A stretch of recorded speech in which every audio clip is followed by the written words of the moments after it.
What's going on, everybody? My name is JJ Valentin, and I'm the head of media here at Station Athletics. I'm here alongside our wonderful CEO and founder, Joe Pa. Episode 91. We are getting closer and closer to 100 episodes What are we going to do at 100? nothing. We're just going to cancel it. Episode 91. So today we are going to talk about training as you age, starting off as a high schooler, learning your training journey, athletic journey, as you probably most what do I want to say? Most when you're competing the most. Gosh. Yeah, when you have, it's like the introduction of Yes. competitive sports, really, And where then- effort and things like that become a priority, And then as you work your way to college sports, which a lot of people will probably drop off of competing, but we still have a good amount of people that will still be competing. And then obviously as you graduate, where the vast majority of people will be done competing professional or at that level, unless you're a professional athlete. Yeah. I think a good way, JJ, to kind of load this question, right, is we talked about this a little bit, so let's kind of start with this. After the age of 18, remember we talked about this stat, it's over 85% of people or higher, I believe. I think it's higher than 85%, never sprint ever again. Yeah, you like that stat. Right, the stat is very, because it's really, think about it as how many people, let's just use a basic analogy. I would say a normal high school, I bet you 30 to 40% of all the student body participate in some sort of athletic sport. Let's say at least. Right, at least. I think that's a low number. I think 30% is low, right? So if you have a class of 500 kids, that means that, in my opinion, I think close to half or a little bit less are doing some sort of sport. Exactly. Right? All of that, that entire community or that entire school, right, that high school, they're all participating in PE or gym class, right? So there's athletic ability that is forced on you, for a certain amount of time, and then it takes it into your own hands. So I like to use that stat of sprinting, right? Because even here, people that maybe have not worked out in 20 years or ever, they start getting back into health and wellness, and they're like, oh, we're going to be running outside. Right? We're going to be doing things that are a high effort, right? Power output or some sort of, aerobic stimulus that's going to really kind of make them work at an aggressive pace. Most people don't really know what that feels like. So before we kind of dive into that, let's kind of talk about high school. So from your experience, talk about how from a high school sports perspective, kind of the guidance that you have on it and then kind of how it falls off. Yeah. I mean, in high school, that's you can handle as much volume as they give you, and the most volume you'll probably ever be able to handle in your life is what I kind of see it as, because that's when you're youngest, you're recovering super fast. I mean, you got practice every single day, and they're pushing you pretty hard every single day. At least when I was in high school, we were pushing pretty good. Not many rest days, at least for football and lacrosse, just with the consistency of games. And we had 20 to 22 games a year for lacrosse. I mean, that's crazy. And a 2-3 month span. And that's straight sprinting. So even during practice, we're we got to get better. So we apparently weren't working hard in the off season, so we're going to do it now. Yeah. But that's where I can handle the most volume. And then college, you probably handle a lot more too. But you really start to teeter off. I mean, I haven't seen the teeter off yet. I'm still 24, and I think I was starting to hit the decline. Time. Nah, you're good. You're good for a little bit. Yeah, I would say, just to piggyback on that, I felt like I started to feel my recovery being affected.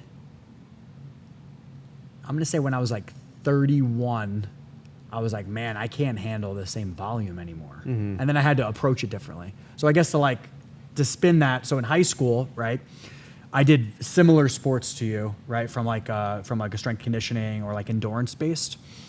A lot of running.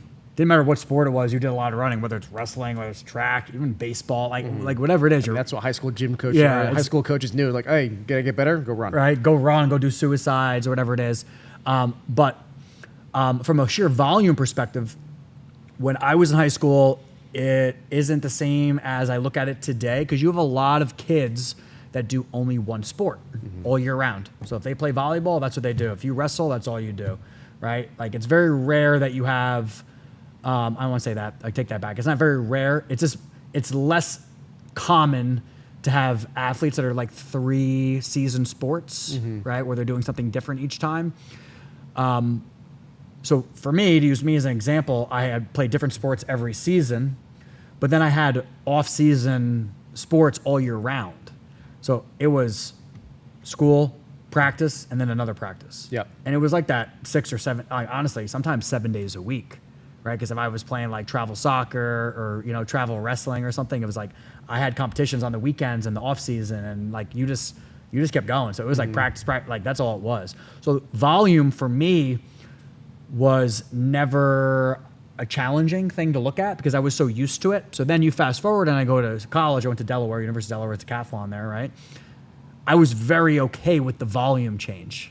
The only difference was it became more, it made more sense. The logic of it made more sense because it was outlined better. You would like understand why the strength and conditioning was so important because it was taught properly to you. So it wasn't just like, it wasn't random you're in weight chaos. room, go do whatever you want, right? It was actually designed specifically for that sport that I was doing because that was the first time ever that I was a single sport athlete since, I was 5 years old, from little kid soccer and everything else, right? Yeah. So from a volume perspective, like that was like an eye-opening thing to be like, okay, I can handle this volume. So when I stepped into college track and field and men's decathlon, I was like, all right, I can handle this because I was so used to it already. When I see a lot of people, right, and we'll talk about like energy capacities or energy levels or what people can handle and they can't handle, like during this podcast.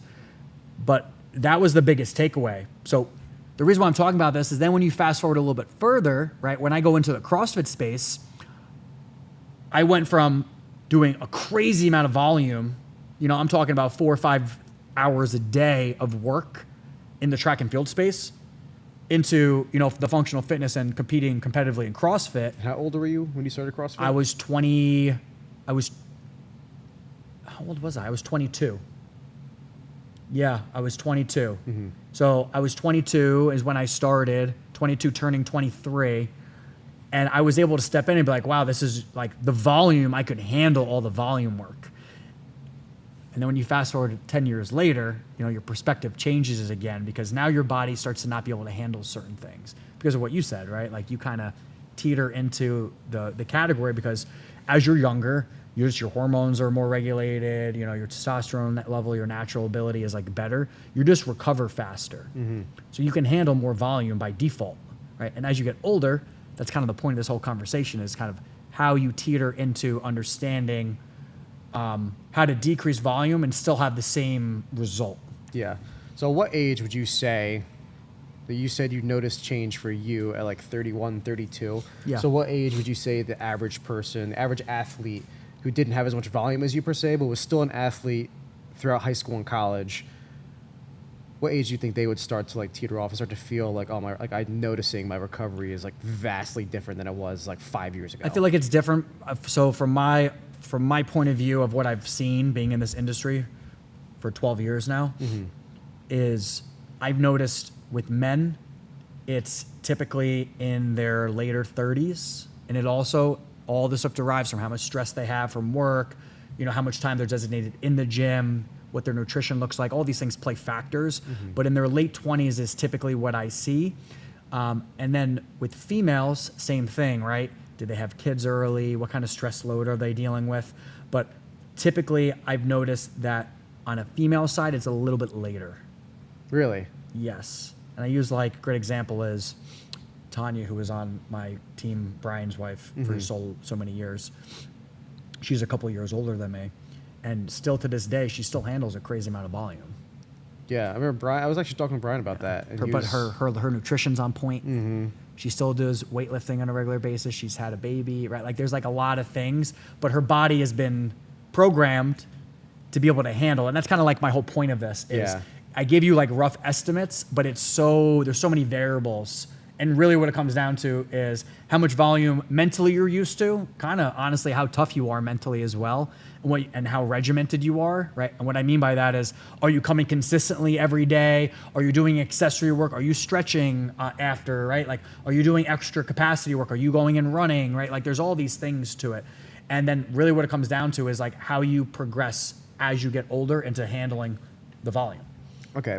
So let's start with, we'll say like for me as an example, I played sports throughout multiple sports in college or multiple sports in high school. College focused first time again focusing on single sport. Graduated, completely stopped playing my sport. Now I'm out. My volume was at least constantly in the gym lifting, with the cardio base during the season and then off season kind of same thing. Graduated, took a year off of actual competing and actual did men's league, but didn't really focus much on sprinting, didn't really focus much on just overall cardio, just kind of was I just want to lift. It's more so you're lifting and you kind of show up to play. So my volume coming in, you think that I could jump right back into the high volume, or it should have been teeter? That's a great question. So the difference with your scenario, and we'll use a couple different scenarios, right? Let's just take yours. So you were an athlete and then you stopped for a little bit of time. It doesn't mean that you lost all of your capacity that you could do, right? But you did do yourself a disservice on stopping for that year, because now you basically have to reteach yourself of oh, I can handle this, I can handle this, I can handle this, right? If you stay consistent, and a 1 year period is kind of a decent amount of time to take off, I don't think it affects your ability to handle the volume because you know what it feels like. So you just have to put yourself, what you do now, you put yourself in a realm of, okay, I'm going to push the limit a little bit here and see where I am. And I bet you your capacity now is better than it's ever been. Oh, I'd say so. Yeah. I haven't been back for a year yet, but we're coming up on it. I think Yeah. next month is when I hit a year since being back here. Yeah. And I really haven't even started training. I haven't started doing Mayhem. It's been maybe 3 months of doing Mayhem, if that, since Herdfest. After a couple Herdfest. months. Yeah, it's been a couple months of that. But I feel like I definitely have days where I'm all right, I'm beaten up. And is that an age thing, or is that just? Yeah, that's just it's definitely still not, getting used it's to. still getting used to it. So I was talking to Courtney the other day about this, about how the joke for me would be I would work out just enough to stay in shape, and then when a qualifier would come up, I would turn it up a little bit just to be good enough to be able to hit the qualifying marks I need to for us to make semifinals, regionals, whatever format it was for the CrossFit Games at that time. And then the joke was, I'm don't worry about it, guys, I'll be fine. I only need 8 weeks. And I would hammer my volume for 8 weeks and I would be in phenomenal shape. But it took me a decade of CrossFit fitness and functional fitness to know that's what I need to be able to be in a peak scenario. Yeah. Right? So it's I guess take that as you want based on kind of what you said, to where it took me a long time to understand that. But what came with that is understanding what volume I need to do and what I don't need to do to still have the same benefit. Mm-hmm. Yeah, not everyone can be able to do that, definitely. All right, so the next scenario, say someone played sports in high school, right? Saw all the volume there, decided that I don't want to play sports in college. I'm just going to go and drink, work out, and enjoy my 4 years of college. That's 95% of people after high school. A lot of people. Sometimes I think it's more. I don't even remember what the conversion is, but the percentage of people that play high school sports, that college sports from high school, I think it's 5%. No, it's not a lot. Yeah. It's the statistics are very low. And we're talking D1, 2, 3, Yeah, and that's JUCO, right? all divisions.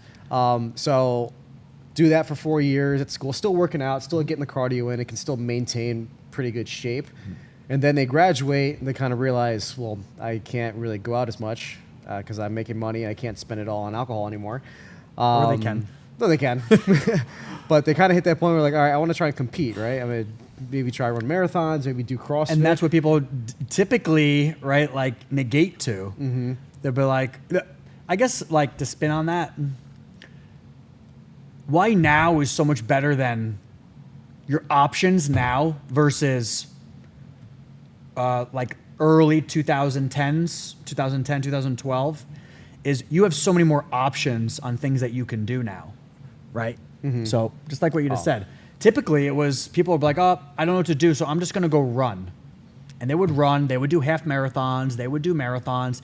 And it used to honestly be the most popular space because what stemmed out of that was Spartan races, the mud runs, right? I did some of those in the past, but it's that's really what was available for people that wanted to do fitness after some sort of college, and they were like normal working class individuals. Yeah. Right. So what would you say to someone who was like that, right? Didn't work out or didn't like compete for basically 4 years after college, haven't competed anything since high school, and now they're like, all right, I want to get into CrossFit. I want to start competing. Like, what volume would you say that they should realistically be doing? Well, first it's understanding the do's and don'ts of what you can physically handle, right? So if I take someone that's in, let's just use that as that's our example of a client, right?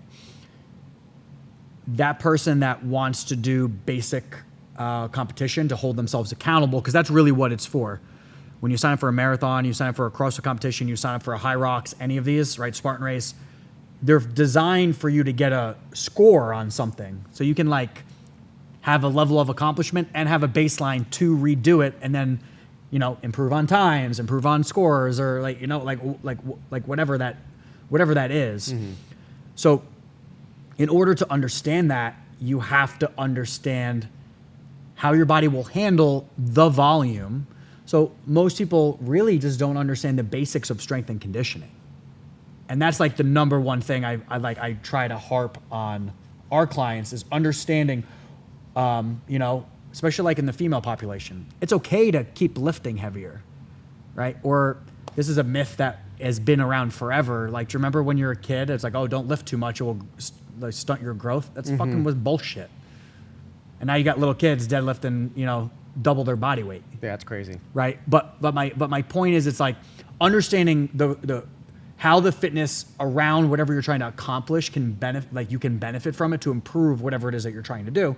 And the only way you can do that is having actual stats, right, from testing and retesting in order to do that. So someone that walks through the door, they'll be like, I don't know if I can do this. So typically what we always recommend is coming in 3 days a week, seeing how you handle that volume. And we don't push people to add more days, and we kind of let them do it themselves. Our most common membership is a 3-day-a-week membership, okay? And it's kind of designed that way so people can handle the volume. Let's say they come Monday, Wednesday, Friday, and now they want to start coming a 4th day. Like, we let them decide once they're ready, right? Yeah, do we say like, hey, you're doing great, why don't you come do a Saturday team workout with us, or you know, whatever it is. But it's the program is designed to teach them how to handle the volume and then still be able to do your everyday things. Yeah. Right? Because a lot of people are not going to be like you and me. You sign up and it's like, I remember my first membership I joined, I only joined 2 days a week because I was still like competitively competing in men's pole vault for about a year after I graduated. So I kind of did it as like a supplement. And then I'm like, wow, I love this so much. And then by nature, I just added a 3rd day. And then I just added to go on unlimited, right? So then I would just start going every day. And that's what I was doing strength conditioning wise, right? Because I felt the benefit. I was getting more of a benefit from this than I was from just going out and running. Yeah, no, that definitely makes a lot of sense. So when would you see, so I'm trying to think of how to word this. As you increase your volume, you learn your volume, right? As an athlete. So like for right now, for me at least, I'm learning my volume, I'm learning how much I can handle, and I'm finding I can handle a lot. As I kind of get older, and when I hit that point at, you said around like early to mid 30s. We'll call it 30s. Yeah, is where I start to see that I can't handle as much. What would you tell me that like, how should I pull back? Sure. So a lot of the things that I've been, right, I'm 37, I'll be 38 this year, and I still can lift very heavy. Like I cleaned 325 on Monday, right? I haven't done that in 5 years. But I prime my body properly to be able to like, okay, I'm gonna be able to, I'm gonna see what I can hit. But I don't do it all the time anymore, right? When I was competing competitively in CrossFit, it was lifting heavy all the time. And I know if Joe squats really heavy for, you know, let's just say building to a heavy double or a single, and I get into older numbers, let's just use hypothetical numbers. Say I do a single at 450, my knees and hips are going to be pretty torn up for a while because I just don't recover well. We've been doing a lot of wall balls in my program. So like my knees and my legs are just beaten up. I just can't handle the volume. One, because I'm not used to the volume because I haven't been doing it. And then two, I just don't recover like how I used to recover, right? I used to be able to handle that and then be fine the next day and then go into the next thing. Not saying that I didn't ever get sore still, but mentally you're just more resilient into going into it, right? So for me, it's like I need to be able to function of like basic thing is like I need to be able to pick my son up off the floor and not like be in agony doing it, right? I need to be able to drive. I sit more with work, right? So it's as you age, it's understanding, okay, I'm not recovering as well when I lift heavy a lot. So this is when you go back to the RPE scale. And that was the biggest thing for me, was being like, okay, if I need to work at a 7 out of 10 capacity on how I'm feeling today, I really follow those numbers. It's not all about lifting the heaviest than everyone in the whole gym. And like, yeah, I do that a lot still, where I'm like, fuck it, I'm not letting this person, right? Because it's like, it's just part of being competitive. Competition. It's part of being competitive, Yeah. right? But like, if you want to have a longevity in strength and conditioning, it's all about self-awareness on volume control. And most of it has to do with understanding body mechanics, right? And why they're so important. And understanding that you don't have to lift all like heavy all the time to have results. A lot of research I've been doing more recently on like hypertrophy training is higher volume at higher weight is important, but if you do it a lot, your body tends to not recover properly. Yeah. So you have to find a nice balance on that. I definitely felt a little bit with that. With Mayhem, the programming was heavy squats. It was 15 sets. I think I've talked about this before in here, but it was 15 sets of back squat, front squat. It would be like 10 sets of back squat or 5 sets of front squat, and vice versa on Friday. And it was heavy. It was like literally 90%. You're like 10 sets of 1 or 10 sets of 2. Yeah. And I felt in my right knee, actually. It's like early on, because I went from my year off, I did legs, but it was all hack squat. It was like Bulgarian machines. split squats, split Smith machine. I was like, I am not touching the freaking squat rack, because in college I hit 475 was my max, and I did not want to spend an hour at the gym just squatting before I could finish the rest of my workout. So I took the year off, but I tried going off. I was like, all right, let me go off of like a 405 percentage. I started to feel with my knee. I was like, Because the volume is so high. yes, it That's was. why. I just jumped right into the heavy volume, and my body wasn't ready for it. Yeah, and that's why you almost got to like build into it, right? Like, you take someone that wants to add more volume. So the double-edged sword here is like use an example on someone that's just going to take the class programming. You're following a separate program, which is by nature just going to have higher volume. Yeah. Because it's a competitive program, right? Our program is designed as a health and wellness program. So it's designed for someone to theoretically be able to come in every single day and be okay. Not saying that everyone's going to do that, but it is designed, right? Like, we don't do the same movements back to back, right? Like, we're trying to like make sure it's a very well-rounded program when we program that. Yeah. So the point that I'm trying to make is that individual, when they're looking at progression, we're trying to build a progression into it. With you, you made a great point. It's like, okay, well, I'm just going to work off of 405.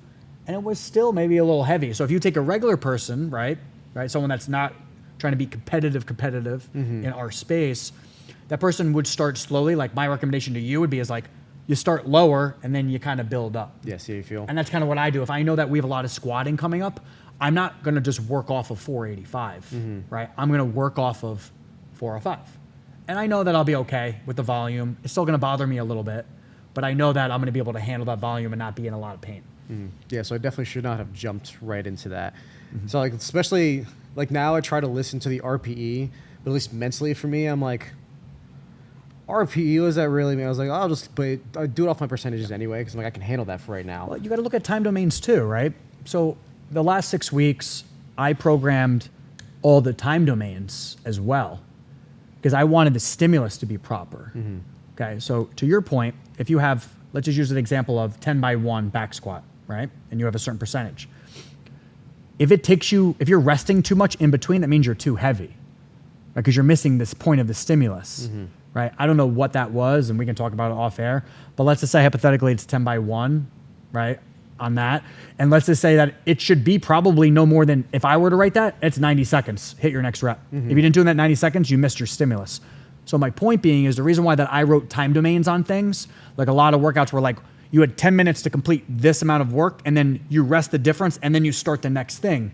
Because it's supposed to be like, you need to work hard during that, right? And most people don't know how to do that because they've never really have pushed themselves in a scenario in a long time since, like, say, high school sports or ever. Yeah, like I know this space is different because I did my research. I talked to my strength coach when I was in college, and that was just standard weightlifting, and it was always recommended between sets It was 2 to 5 minutes because that's when your muscles reset. That's when they can handle the same exact load that they just did.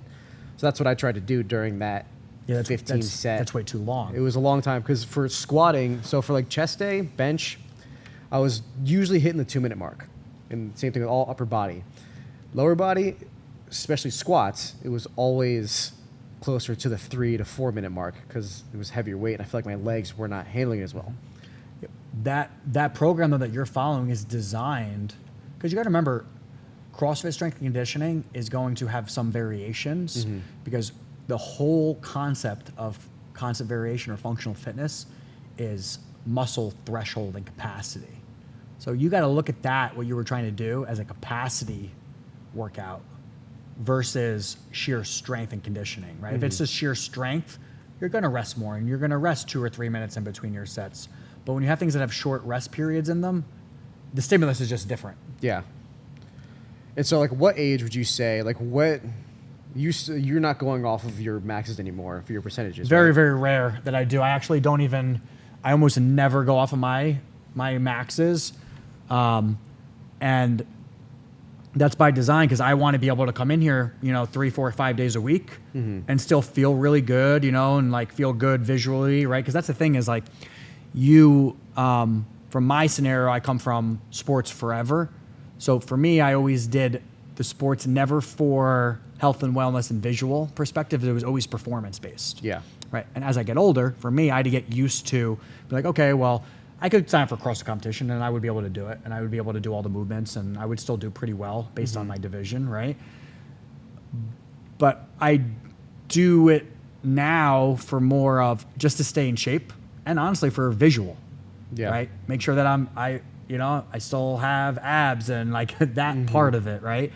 So that took me some time to get used to because the performance side always covered all of that. So you never worried about that side of it, right? So when you have most people that walk through the door, the health and wellness that we, push is, health and wellness on whether it's weight loss, muscle gain, just general fitness, just feeling better, being able to go run a marathon, being able to go upstairs without being out of breath, right? So as you age, the whole point of like kind of why we started with like the high school conversation onwards, because that's really where it stems from, is what have you done since the last time that you exercised, whether it was 10 years ago or 5 days ago, and what are you trying to accomplish? Because if you don't have a goal orientation, for me, you're never going to do what like you want to do with health and wellness or performance because you have nothing to kind of strive to. Okay. So to talk about kind of like, right, so I'm 37. So when I kind of go from what I'm trying to accomplish, for me, it's, right, I want to keep my body fat below a certain percent. And how I do that is through coming consistently to the gym, making sure that I can and not too beaten up day after day. Like great example is Monday, my legs were shot. I didn't come to the gym on Tuesday. Not that I didn't think I could come take class. I just wanted another day to be able to just kind of rest. And then Wednesday I came and I worked out. Yeah. Right. So it's being able to tell yourself is like, okay, I need to take one more day from a recovery perspective to come back in. Or if you come in, you're going to alter what you're doing. Right? But it's knowing what your body can handle as you age. And it's a very, very difficult thing when someone comes from a sports background all the way like their entire life. It's hard to go from like, for me, I'll use myself as an example as I was such a high volume and high capacity athlete. So it's like, for me to not come to the gym 6 days a week, it took me a long time to get used to that. Right? So then if you flip it and let's go a little bit older. So now most of my population here, let's just use Sparta for an example because it's the oldest location. My average age used to be like 25 to 35 when I first opened. Now it's really 40 plus is the average age to most of the members here, especially ones that have been here for a long, long time. Yeah. And I've seen a big change on those athletes as well, right? The athletes that don't change their volume and their capacity, let's just use like let's use Tal and your mom as an example, right? Yeah. I've watched their capacity change in a lot of ways. They still take class on a regular basis. They do their accessory work on the side, but they know what their bodies can handle, right? Yeah, I was gonna say they're much more play it by ear. Like, yes, I know Tal, well, he does this much more than my mom does, But if he's not feeling good, he's like, I'm just gonna go to the gym, just move. He goes on the hop bike. I'll Exactly. row for a little bit, or I'll do like a cardio workout, because he knows that if he goes to try and push himself, especially when he's not like training for a competition or he's not training for anything, he knows that it's just gonna take him out for the next like week. And that's the biggest difference, because that's where people get discouraged from injuries or pain, right? Like, oh, I can't do this anymore, and it's because of mismanagement of volume, and they push themselves to a point to where like they either hurt themselves or they're just like uncomfortable all the time, because you have to take on what you do on a daily basis. So let's just say that you sit at a desk all day, right? So like you're at a significant disadvantage already, because your legs, your IT bands, your hips are going to be tight very, very naturally. So if you come and you push the limit and you're not like focusing on like, okay, I need to be able to sit comfortably at work and not be in pain, that's like a big problem. And what's going to happen is you're eventually be like, I'm just not going to do that anymore because it is affecting my ability to do what I have to do every day. And that's where all the discouragement comes from, right? So it's like, it is really on a per person basis. But again, there's nothing wrong with lifting heavy as you age. So like I've seen 40s and 50s plus where people are like continuing to lift heavy. There's nothing wrong with that, but it just has to be volume appropriate. Yeah. Because you can continue to gain muscle mass as you get older. It's harder to do, but you just have to manage the volume. Yeah, I feel like that would be the big, like I already know that that's going to be the most challenging thing for me as I age. It's because like right now I come to the gym at least 6 days a week. It's like with the open and the quarterfinal workouts going on, it's kind of harder for me. Like I didn't work out on Wednesday. And that's kind of like weird and unheard of for me to not go to the gym or do something, and especially in the middle of the week. And I already know that like 10 years from now, when I'm going to be more beaten up, I'm going to feel my recovery is going to be a lot less than what it is right now. It's going to be hard for me to not come into the gym 5 to 6 days a week. Yes. And that's just because I've been around competitive like my whole life. You just have to change the perspective of it, and you base it. So again, like I said, you base it on how you feel. You know, there's a lot of people that used to come here that are on the older side that don't anymore, because they were unable to control the volume because they couldn't get the competitive piece out of their head, because that was the only thing that mattered. So I make the joke is like they sacrificed their body to be able to still have the performance side, and now, you know, they physically can't really handle it anymore because of the bumps and bruises that never kind of seem to go away. So I'm trying to think of how to word this without it sounding coming off wrong. When should I really stop worrying about the competitive? Like as a competitive person who's grown up around sports and it's always been performance based, of like, all right, I'm going to go out there and just try and win. At what point would you say that I should probably kind of try and morph my mind to not worry about that as much? So it's kind of a loaded question, right? Because you can continue to be competitive forever, right? So the answer is, there's no prep time. I'm like, okay, it's not like you hit 35, you're like, okay, I can't do this anymore. Because that's not the case at all. It's teaching yourself now why mobility is so important, why eating properly is so important, right? Why the movement standards are so important.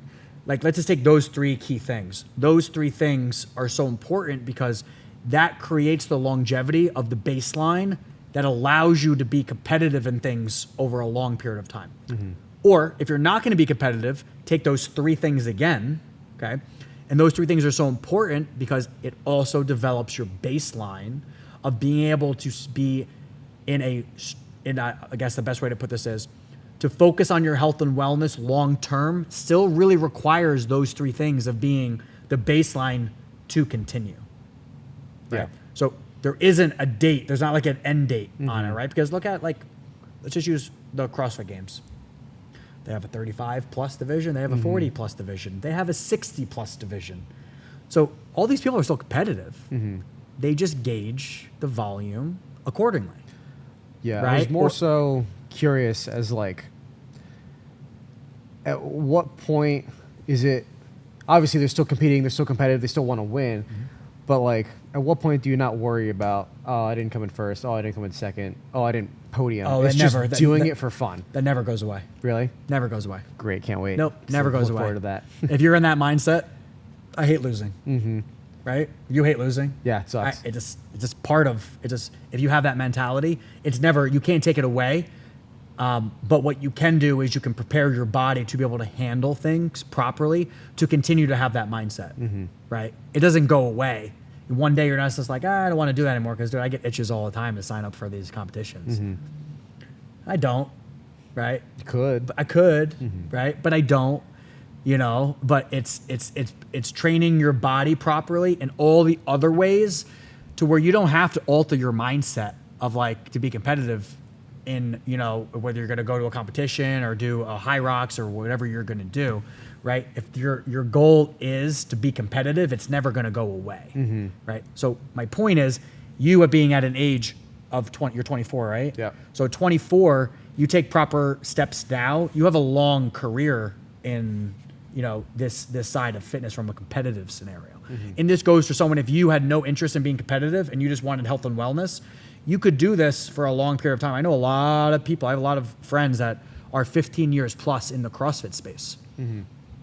They're in good shape, but I've also watched them go like this, gain weight, lose weight, muscle goes up, muscle goes down, injuries. But you just kind of learn over time of what your body can handle and what it can't handle anymore. Right?